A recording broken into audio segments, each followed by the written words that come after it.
Değerli Azerbaycan halkı, her birinizi Nurlu Seher TV YouTube kanalı adından salamlayırıq.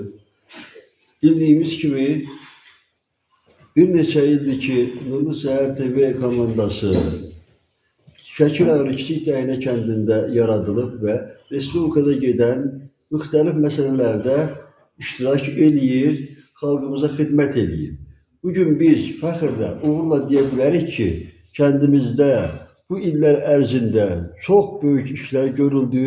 İstər vətən müharibəsində, istər pandemiya dövründə, istərsə də bayram günlərində bütün işləri layiqincə həyata keçirir və çalışır ki, bizim Kiçik Dəynə kəndinin gözəl insanlarının köməyi ilə inşa edilən bu Allah evində müxtəlif dini tədbirlərin həyata keçirilməsini işıqlandırırıq və biz Rusiya şəhərində yaşayan, başda Cəlal Elçin olmaqla bütün kənd oğullarını alqışlayırıq ki, onlar demək olar ki, ən böyük savab işi həyata keçirdilər və bəlkə də Respublikada yeganə kənd olan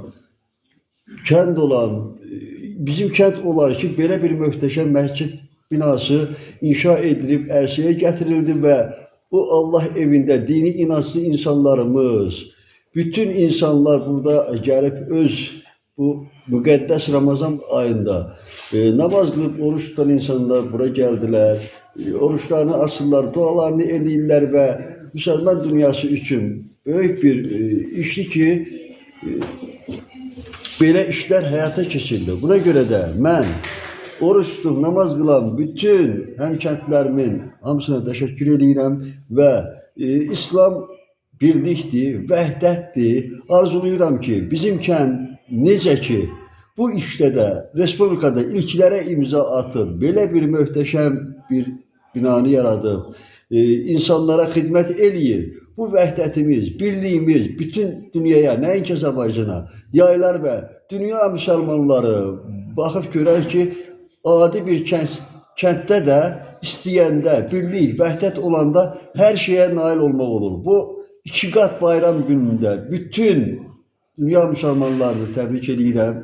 Həm müqəddəs Ramazan ayı münasibəti ilə, həm də Böyük Novruzun, baharın ilk günüdür, qədəm qoyduğu gündə Azərbaycanda həmişə əmin-amanlıq olsun, sülh olsun, insanlar arasında birlik, vəhdət, əmin-amanlıq olsun və istər-istəməz qara qüvvələr də baxıb görsünlər ki, hər şey yaxşıya tərəf getsə daha gözəl olar. O kənara çıxıb etqadan deyirəm ki, bir dəfə səhv eləmirəsəm, Məhəmməd Peyğəmbərə sual verirlər ki, bəs niyə görə siz həmişə o pisləyən adam haqqında müsbət deyirsiniz? Deyir, o pisliyindən geri qalmır. Mən niyə yaxşılığından qalım? Yəni, bu qaragürükçü insanlar, o birliyi, vəhdəti pozmaq istəyən insanlara da xahişimiz, təvəqqəmiz odur ki, haqq yoluna qayıtsınlar. Bu kənddə birlik, vəhdət olsun. Çalışaq ki, bir-birimizin qeydinə qalaq, qədrini bilək və bütün dünyaya səs salaq. Hər birisini bayram münasibəti ilə təbrik edirəm. Bu iftar süfrələrini açan insanların da eyni zamanda hər birisinə təşəkkür edirəm. Burada əməyi olan, işgüzar fəaliyyət göstərən insanların hamısına öz səmimi minnətdarlığımı bildirirəm. İnşallah dəhnəmiz öz belə gözəl işlərini davam etdirər.